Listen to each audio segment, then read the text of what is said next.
न्याय के विषय में कल हमारे सामने पश्चिमी विचारकों का दर्शन आया था। पाश्चात्य विचारकों ने या पश्चिमी विचारकों ने न्याय के विषय में क्या कहा, न्याय को किस रूप में परिभाषित किया, न्याय का दृष्टिकोण उनका किस तरह का रहा। आज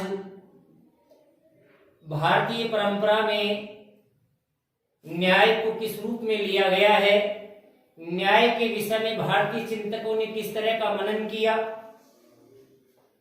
न्याय के विषय में भारत में किस तरह की विचारधारा है, भारतीय परंपरा के अनुसार न्याय क्या है, ये सभी चीजें इस बिंदु के द्वारा हमारे सामने आएंगी। सबसे पहली और अहम बात तो ये है कि भारतीय परंपरा में न्याय के विषय पर जिन विचारकों ने अपने विचार व्यक्त किए, उन विचारकों में मनु है, कौटिल्य है,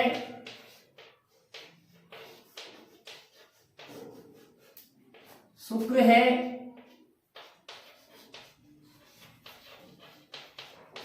बृहस्पति है,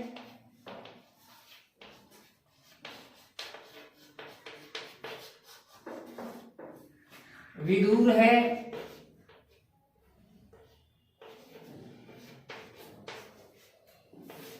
ये कुछ ऐसे विचारक हैं जिन्होंने भारतीय परंपरा में न्याय के चिंतन पर अपने विचार व्यक्त किए हैं। न्याय क्या है, इस विषय पर इन विचारकों ने अपने विचारों को व्यक्त किया। मनु और कौटिल्य के विचार लगभग समतुल्य माने जाते हैं। शुक्र, बृहस्पति, विदुर जैसे विचारकों ने भी न्याय को अपना विषय बनाया था। तो सबसे पहली और सबसे अहम बात तो यह है कि इन सभी विचारकों ने, जो भारतीय परंपरा के विचारक हैं, इन सभी विचारकों ने न्याय को किससे जोड़ा, धर्म से। किससे जोड़ा भाई? इन विचारकों का मानना है कि न्याय, धर्म ही न्याय है। इन समस्त विचारकों का यह मानना रहा है कि धर्म ही न्याय है। यदि हम धर्म का सही अर्थों में पालन करते हैं तो ये तय है कि हम न्याय की अवधारणा को स्थापित कर रहे हैं। जो धर्म का पालन नहीं करता वो व्यक्ति अन्यायपूर्ण कार्य करता है, जो धर्म का पालन करता है वो व्यक्ति न्यायपूर्ण कार्य करता है, अर्थात धर्म ही न्याय की स्थापना करता है। इन सभी विचारकों का एक मत है इस विषय पर। इस तरीके से भारतीय परंपरा में न्याय को धर्म के समतुल्य माना गया।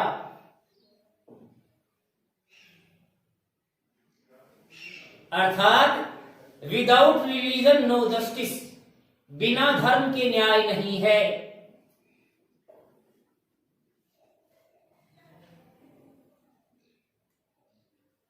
साफ शब्दों में कह दिया गया।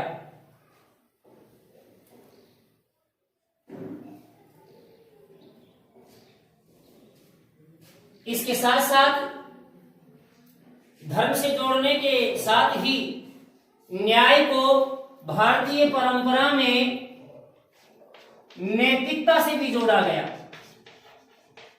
किससे जोड़ा गया? नैतिकता से भी जोड़ा गया कि धर्म का आधार नैतिकता है, इसलिए न्याय व्यक्ति का नैतिक गुण है।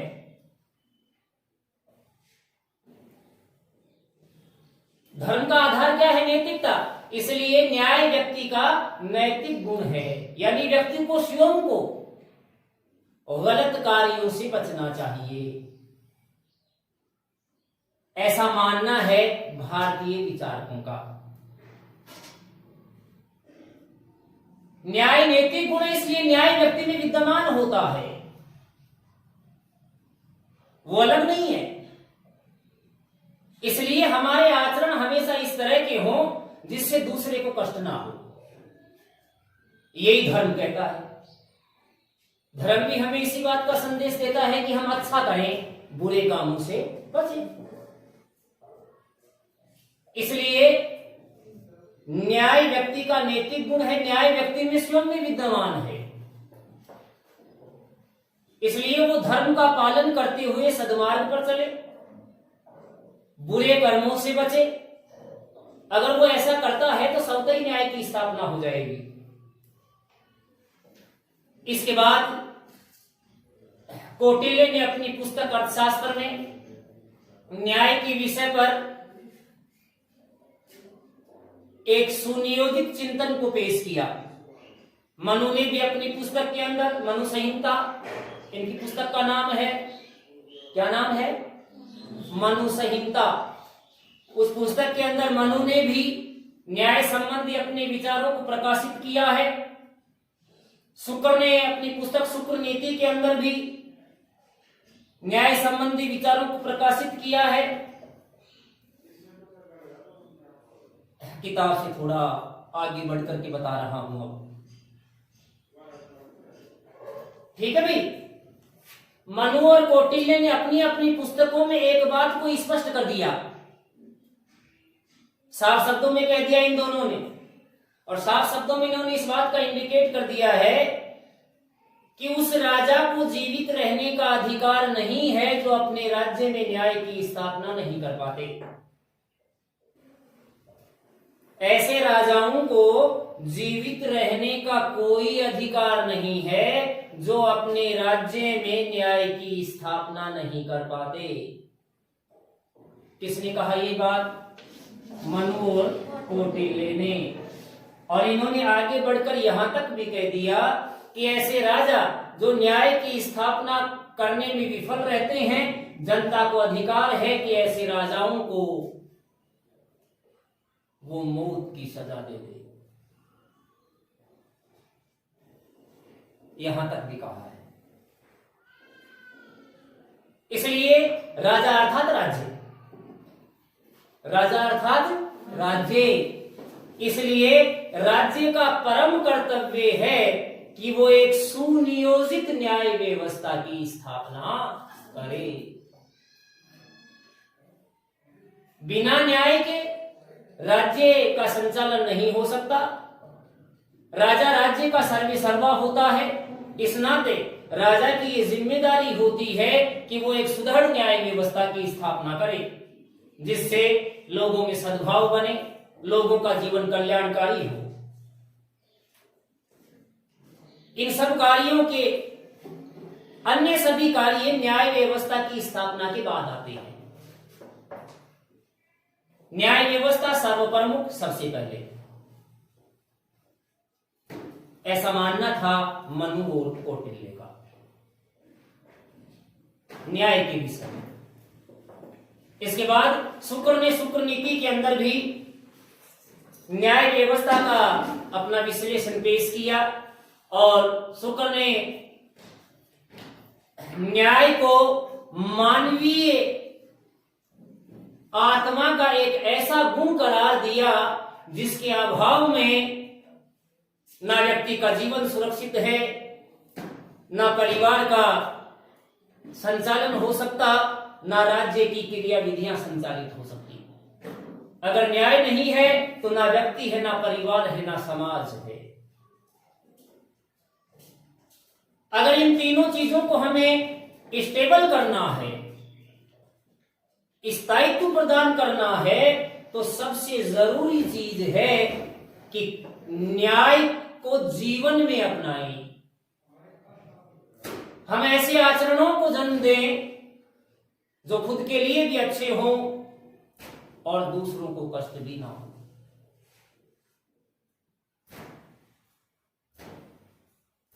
शुक्र नीति में शुक्र ने इस बात का भी विश्लेषण पेश किया है कि न्याय व्यवस्था इतनी प्रगाढ़ और सुदृढ़ होनी चाहिए कि अपराधी अपराध करने से पहले 100 बार सोचे। इस बात का भी उल्लेख किया है। और इस बात के प्रमाण भी हैं।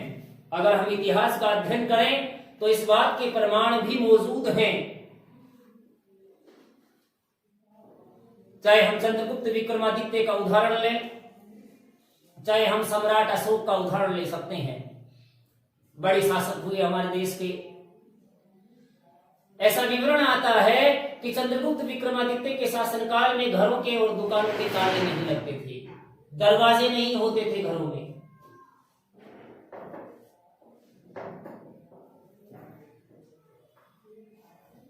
घरों में और दुकानों पर क्या नहीं होते थे? दरवाजे नहीं होते थे। ये इस बात को प्रमाणित करते हैं कि उस समय अपराध जैसी कोई चीज नहीं थी।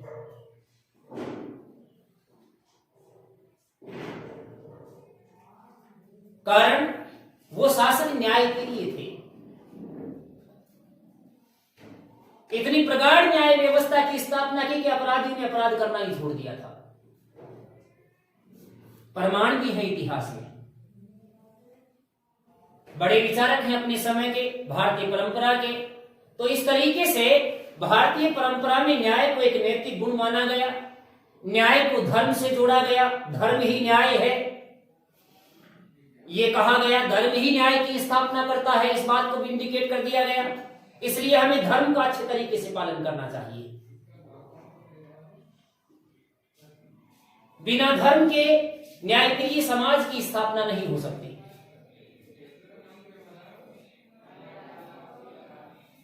तो न्याय और धर्म को एक दूसरे से जोड़ दिया गया, जबकि पश्चिमी संस्कृति के अंदर न्याय और धर्म को अलग अलग रखा गया। हमारे यहां जोड़ा गया है, पश्चिमी संस्कृति में अलग रखा गया है। वहां धर्म अलग है, न्याय अलग है। यहां धर्म ही न्याय है।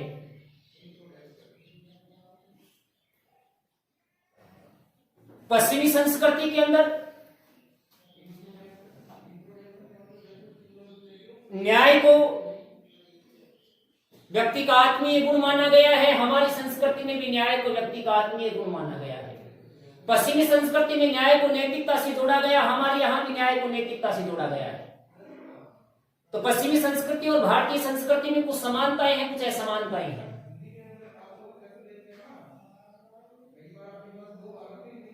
ये थी भारतीय परंपरा में न्याय।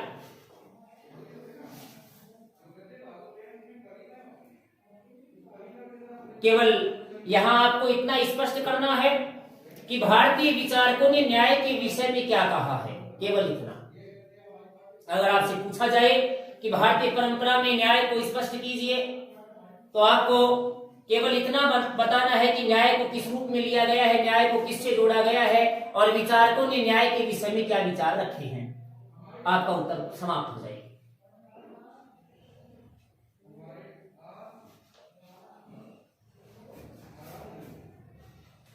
राइट। अब आगे न्याय के प्रकार। और प्रकार पढ़ने से पहले एक छोटा सा विषय और है, जिसको न्याय के सार्वभौमिक फैक्ट्स के रूप में हम जानते हैं कि कुछ ऐसे तथ्य भी मौजूद हैं जो सार्वभौमिक हैं। इस धरातल पर, इस जमीन पर, इस पृथ्वी पर हर जगह उन तथ्यों की मौलिकता को पहचाना गया है। तो न्याय के सार्वभौमिक तथ्य, न्याय के सार्वभौमिक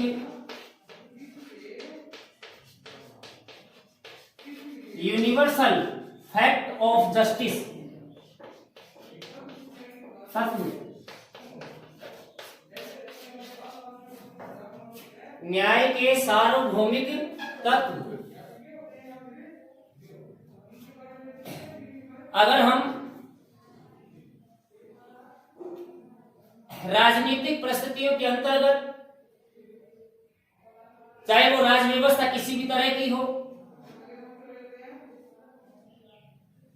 प्रत्येक तरह की राज व्यवस्था में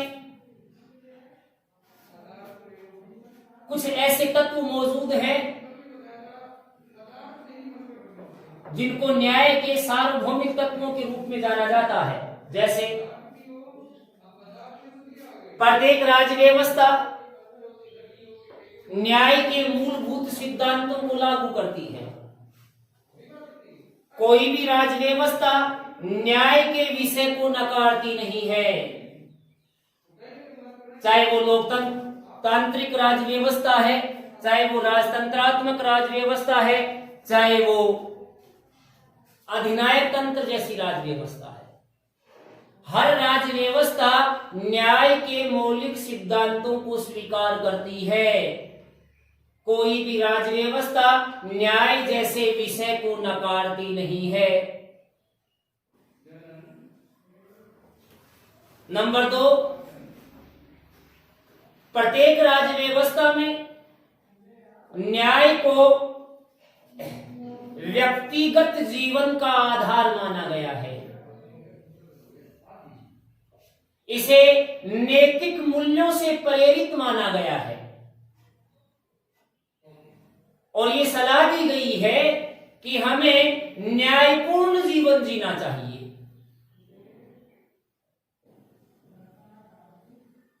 हम अपने जीवन को केवल स्वार्थ से वशीभूत होकर के नहीं जी सकते।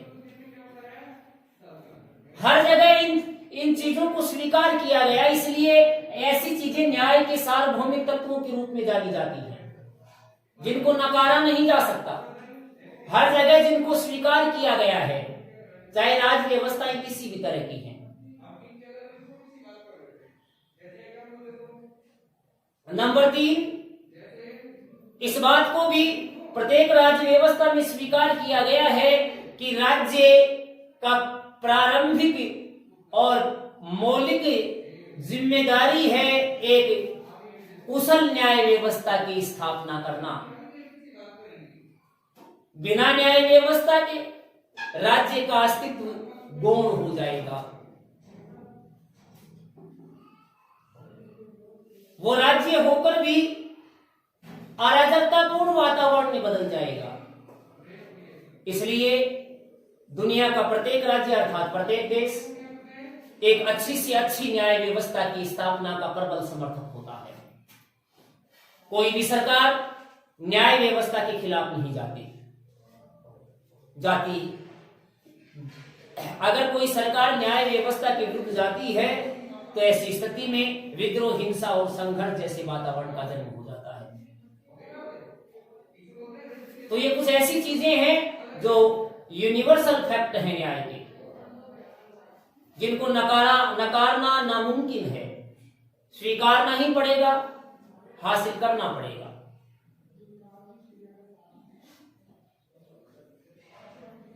और अब न्याय के प्रकार, आपके लेसन का अंतिम बिंदु, न्याय के प्रकार।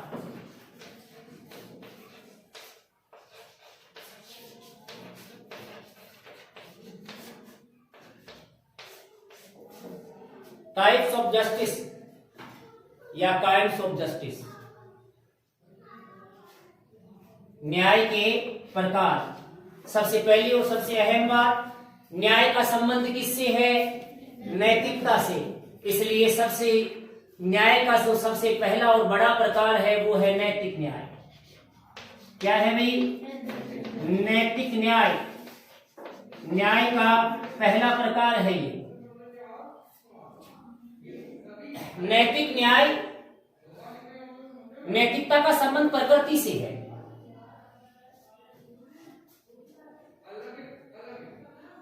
नैतिकता का संबंध किससे है? प्रकृति से है। और प्रकृति का नियंत्रण किस पर है? व्यक्ति पर है। व्यक्ति का संचालन प्रकृति के नियमों के अनुसार होता है। इसलिए नैतिक न्याय का संबंध किससे हुआ? प्राकृतिक नियमों से। किससे हुआ? प्राकृतिक नियमों से हुआ। नैतिक न्याय प्राकृतिक नियमों से नियंत्रित होता है।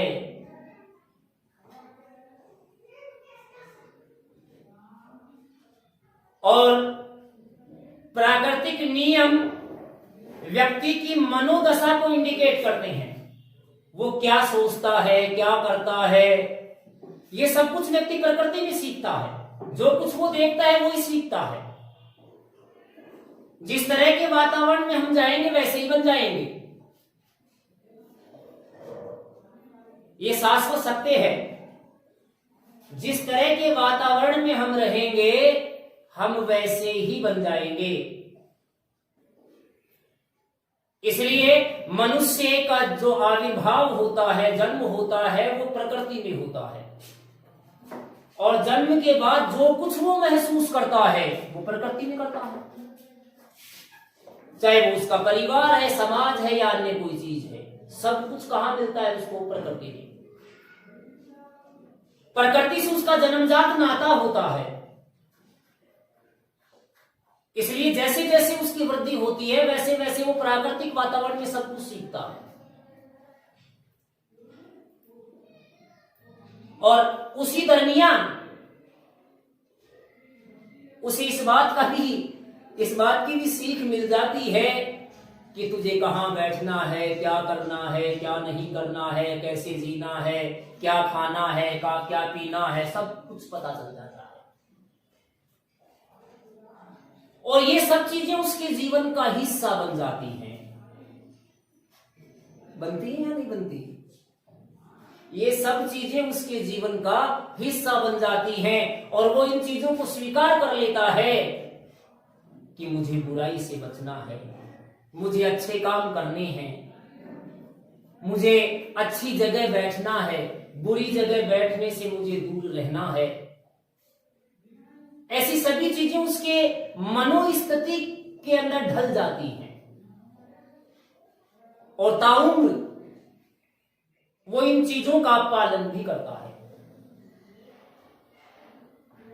आकस्मिक तरीके से मान लो किसी समय वो गलत जगह बैठ भी जाता है तो उसकी आत्मा से आवाज आती है कि कभी मेरे को कोई देख ना। ऑटोमेटिकली होता है ऐसा सिस्टम। यहां से जल्दी चढ़ना चाहिए, वहां कोई नहीं है वहां, लेकिन फिर भी एक अनजाना भय आपकी मनोदशा को इंडिकेट करता है कि नहीं यहां से तो तुरंत निकलना चाहिए। तो व्यक्ति जब स्वयं अपने आप का बचाव करता है प्राकृतिक नियमों के नियंत्रण में रहकर के, उसका नाम है नैतिक न्याय। वहां किसी अन्य का कोई नियंत्रण नहीं होता, केवल अपनी मनोदशा प्राकृतिक नियमों से इंडिकेट होती है, और अपने आप को बुरे कार्यों से, बुरी संगत से, बुराई से दूर ले जाने की कोशिश करता है। इसका नाम है नैतिक न्याय।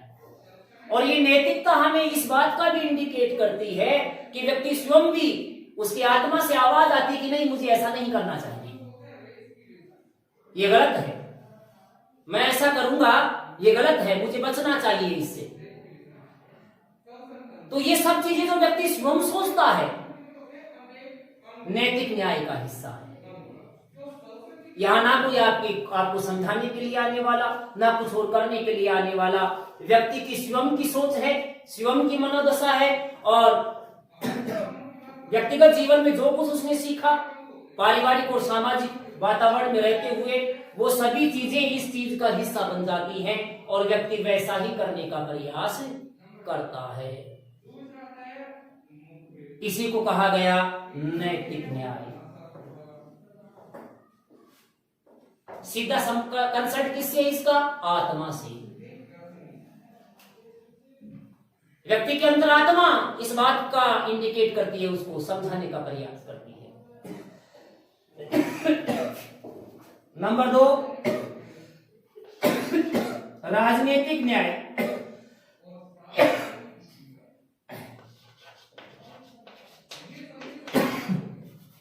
राजनीतिक न्याय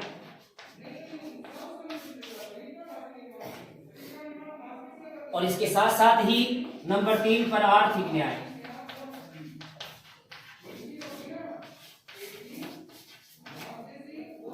दोनों को एक साथ समझेंगे, इसलिए आर्थिक न्याय में डायरेक्ट लिख दिया। राजनीतिक न्याय का तात्पर्य सीधा सा ये है कि राजनीतिक नियमों के संचालन में, राजनीतिक गतिविधियों में भागीदारी से राजनीतिक न्याय का सीधा संबंध है। प्रत्येक व्यक्ति को राजनीतिक प्रक्रियाओं में समान भागीदारी मिले, राजनीतिक निर्णयों में उसकी भूमिका हो, जो भी राजनीतिक निर्णय लिए जाए उसमें प्रत्येक व्यक्ति के मत को शामिल किया जाए। ऐसी सभी चीजें राजनीतिक न्याय का हिस्सा है। समाज में रहने वाला हर एक व्यक्ति राजनीतिक गतिविधियों में समान भागीदारी का पाना चाहता है, राजनीतिक निर्णयों में वो अपनी भूमिका का निर्वहन करना चाहता है। इन सभी चीजों को राजनीतिक न्याय के नाम से जाना जाता है। और वर्तमान लोकतांत्रिक राज व्यवस्थाओं में राजनीतिक न्याय को हासिल करने के प्रगाढ़ प्रबंध भी किए गए हैं। हर व्यक्ति को मत का अधिकार दिया गया। वयस्क मताधिकार जो हर व्यक्ति को दिया गया है वो केवल राजनीतिक गतिविधियों में भागीदारी के लिए दिया गया है। देश में निवास करने वाले हर एक व्यक्ति को चुनाव लड़ने का अधिकार दिया गया ताकि राजनीतिक जीवन में वो अपने कौशल को देश को प्रदान कर सके, राज व्यवस्था के संचालन के नए नियमों दिशा निर्देशों को वो विकसित कर सके। ऐसी सभी चीजें पहले से मौजूद की गई। तो राजनीतिक न्याय का मतलब केवल इतना सा है कि समाज में रहने वाले हर एक व्यक्ति को राजनीतिक गतिविधियों में समान अधिकार मिले। इसी का नाम है राजनीतिक न्याय। इसकी व्यवस्थाएं भी की गई। मान लो जैसे क्वेश्चन के रूप में आ जाए कि राजनीतिक न्याय को प्राप्त करने के आधार क्या हैं, जैसे यही आ जाए कि भारतीय राजनीतिक व्यवस्था में राजनीतिक न्याय को प्राप्त करने की क्या आधार हैं, तो आप इसका जवाब दे सकते हैं कि देश के हर एक नागरिक को मत का अधिकार प्रदान किया गया, देश के हर एक नागरिक को चुनाव लड़ने का अधिकार दिया गया, देश के हर एक नागरिक को राजनीतिक संगठन बनाने का अधिकार दिया गया है। ये कुछ ऐसे आधार हैं जो राजनीतिक न्याय को हासिल करने के पर्याय बन जाते हैं।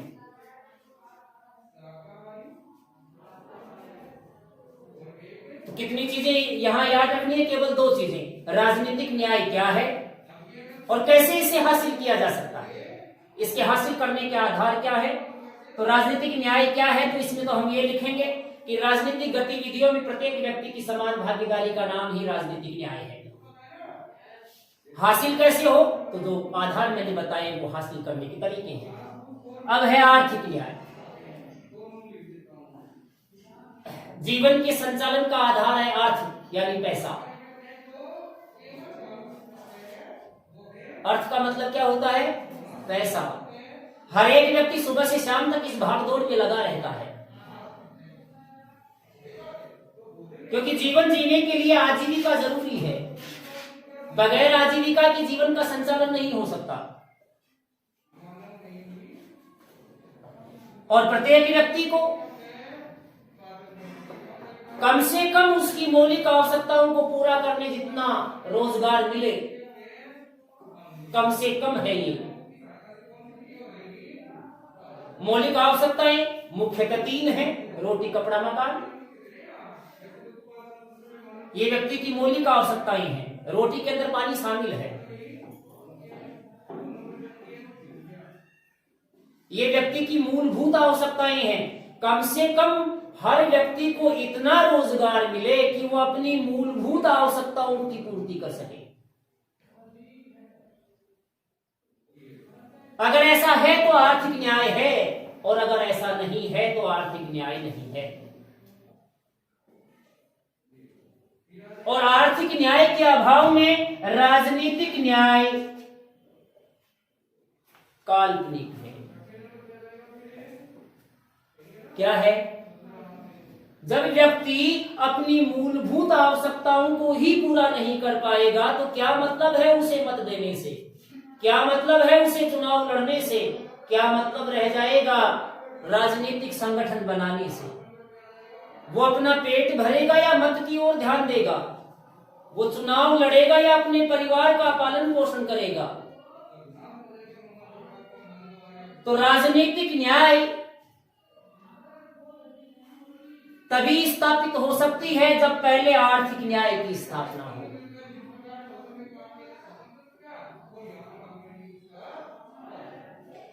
समझ गए बात को? तो आर्थिक न्याय के अभाव में राजनीतिक न्याय केवल कल्पना मात्र होगी। इसलिए प्रत्येक राज्य व्यवस्था के अंदर आर्थिक विषमताओं को दूर करने के प्रयास किए जाते हैं। कई तरह की योजनाएं चलाई जाती हैं। हमारे देश की अगर हम बात करें तो जितनी भी योजनाएं हैं गरीबों के कल्याण के लिए, कई तरह की योजनाएं महिलाओं के कल्याण के लिए, आदिवासियों के कल्याण के लिए, ये सब योजनाएं क्यों हैं? जो आर्थिक विषमता का वातावरण है उसे कम किया जाए और आर्थिक न्याय को स्थापित किया जाए। केवल इसलिए, क्योंकि जब तक ये नहीं होगी, ये केवल कल्पना होगी व्यक्ति की, और कल्पना का कोई आधार नहीं होता है। हम अपने दिलो दिमाग में कुछ भी सोच सकते हैं, वो है कल्पना। यथार्थ में यदि हमें राजनीतिक न्याय को हासिल करना है तो इससे पहले हमें आर्थिक न्याय को सुदृढ़ बनाना होगा, आर्थिक विषमताओं को कम से कम करना होगा, अमीर गरीब की खाई को पाटना होगा। और जब तक अमीर और गरीब की खाई लगातार बढ़ती जाएगी, राजनीतिक न्याय को हासिल नहीं किया जा सकता, क्योंकि ऐसी स्थिति में राजनीतिक गतिविधियां केवल अमीर लोगों के हाथों में ही रहेंगी और गरीब उससे वंचित रहेंगे।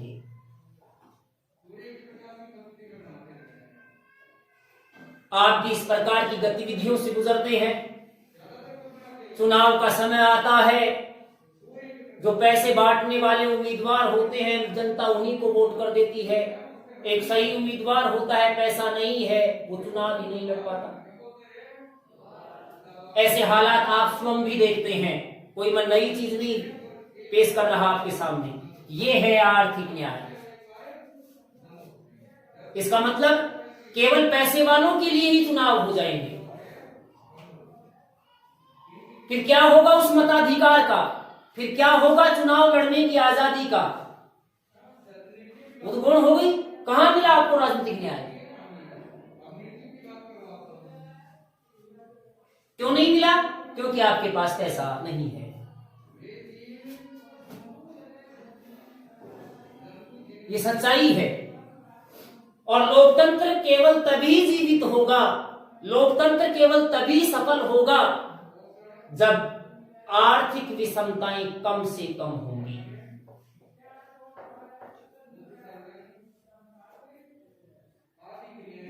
ये है आर्थिक और राजनीतिक न्याय का इंटर रिलेशनशिप, अंतर संबंध, कि दोनों एक दूसरे से कैसे जुड़ी है। पूछा जाता है प्रश्न कि आर्थिक न्याय के अभाव में राजनीतिक न्याय व्यर्थ है, कथन को स्पष्ट कीजिए। तो ये तार्किक क्वेश्चन आते हैं, इनमें आपको स्पष्टीकरण देना पड़ता है कि आर्थिक न्याय नहीं है तो राजनीतिक न्याय क्यों नहीं है, या वो बेकार क्यों हो जाती है। वहां आप अपनी मनोदशा का चित्रण करेंगे। जैसे मैंने आपके सामने पेश किया, आप अपने विचारों को पेश करेंगे वहां, और आपका क्वेश्चन हल हो जाएगा भाई। इसके बाद में 4 नंबर पर आता है सामाजिक न्याय।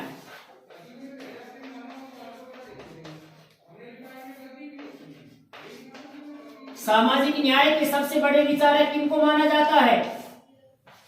किन्होंने दिया इस कॉन्सेप्ट को? जॉन रॉल्स ने। और सामाजिक न्याय का सीधा सा मतलब है सामाजिक असमानता के वातावरण को समाप्त करना। सामाजिक न्याय का सबसे बड़ा उत्तरदायित्व क्या है? समाज में फैली हुई असमानता के वातावरण को समाप्त करना ही क्या है? सामाजिक न्याय है।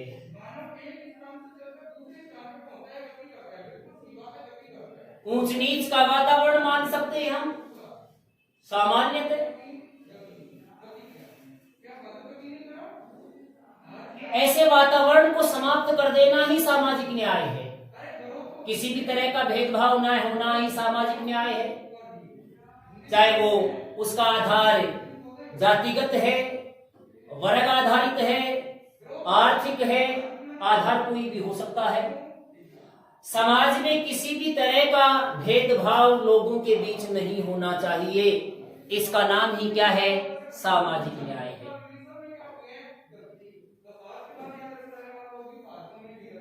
और समस्त सरकारें, हमारे देश की सरकारें भी शामिल हैं और दुनिया के सभी लोकतांत्रिक देशों की सरकारें भी इसमें शामिल हैं। दुनिया के सभी देशों की सरकारें इस बात का प्रयास करती हैं और कई तरह के निर्णय करती हैं, कई तरह की योजनाएं चलाती हैं कि सामाजिक जो अंतर है, सामाजिक जो विषमताएं हैं, सामाजिक जो असमानताएं हैं, उनको किस तरीके से कम किया जाए। लोगों में एकरूपता का वातावरण, लोगों में समानता का वातावरण किस तरीके से विकसित किया जाए।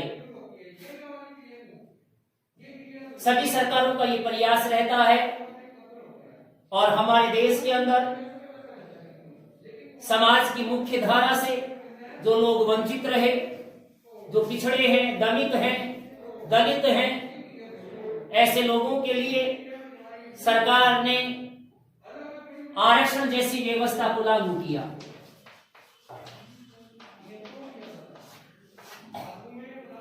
हमारे समाज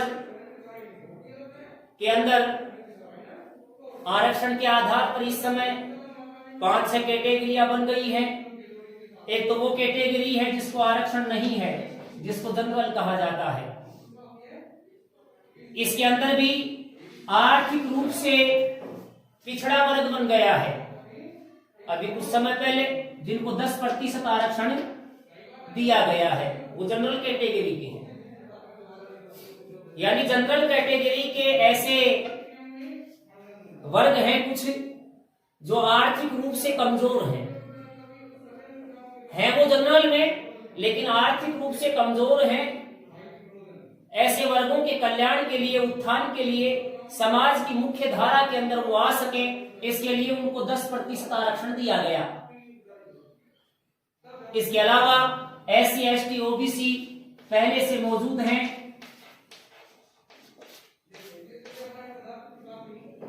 और इसके अलावा एक SBC और है, विशेष पिछड़ा वर्ग। राजस्थान के विशेष संदर्भ में है ये। इसके अंतर्गत गुर्जर जाति को आरक्षण प्रदान किया गया है 5%। इसलिए समय समय पर सरकार कई तरह के निर्णय लेती है। समाज के जो वर्ग पीछे रह जाते हैं, ऐसे वर्गों को समाज की मुख्य धारा से जोड़ने का प्रयास करती है सरकार, और उसी का नाम है आरक्षण। कोई अलग चीज नहीं है आरक्षण। समय समय पर इसकी समीक्षा भी होती है। तो इस तरीके से सामाजिक विषमताओं को दूर करने के प्रयास करती है सरकार। सामाजिक विषमताएं केवल इस आधार पर ही नहीं होती हमारे समाज में, सामाजिक विषमताएं महिला और पुरुष के बीच भी होती है। सदियों से हमारा समाज पुरुष प्रधान रहा। पुरुषों की बातों को तवज्जो दी गई, महिलाओं की स्थिति को गौण रखा गया। लेकिन समय और परिस्थितियां कभी स्थिर नहीं होती, परिवर्तनशील हैं। लगातार उसमें बदलाव आते गए और ये जो भेदभाव था महिला और पुरुष के बीच, इस भेदभाव को समाप्त करने के भी सरकार ने कई तरह के प्रयास किए हैं। जिसमें सबसे बड़ा प्रयास था समान काम के लिए महिला और पुरुष को समान मजदूरी देना, सबसे बड़ी बात थी ये। पुरुषों के बराबर के अधिकार धीरे धीरे महिलाओं को दे दिए गए। आज किसी भी दृष्टि से पुरुषों से कमजोर नहीं है महिलाएं। ये सब भेदभाव थे। जैसे जैसे इनकी पूर्ति होती जाएगी, सामाजिक न्याय की स्थापना होती जाएगी। और जॉन रॉल्स ने जो तथ्य दिए थे दुनिया को, ये सारी चीजें इन्होंने पेश की थी और दुनिया की सभी सरकारों ने उन सभी चीजों को स्वीकार किया। सामाजिक एक समतामूलक समाज के निर्माण की ओर सभी सरकारें अग्रसर हैं। एक ऐसा समाज जहां सब मिलकर के रहें, एक ऐसा समाज जहां एक दूसरे से घृणा जैसी कोई चीज ना हो। इस तरह के प्रयास सरकारों के माध्यम से किए जाते हैं और इसी का नाम है सामाजिक न्याय। अर्थात किसी भी तरह का एक व्यक्ति से दूसरे व्यक्ति के बीच किसी भी तरह के भेदभाव का न होना ही सामाजिक न्याय है। राइट? न्याय का कोई और प्रकार बच गया है क्या? कानूनी न्याय। कानूनी न्याय सीधा संबंध है इसका कि कानून के समक्ष हर व्यक्ति समान है, चाहे वो छोटा है या बड़ा है, महिला है या पुरुष है, उच्च जाति का है या निम्न जाति का है। प्रत्येक व्यक्ति कानून के समक्ष समान है। कानून किसी भी व्यक्ति के साथ किसी भी आधार पर किसी भी तरह का भेदभाव नहीं करेगा। इसी का नाम है कानूनी न्याय।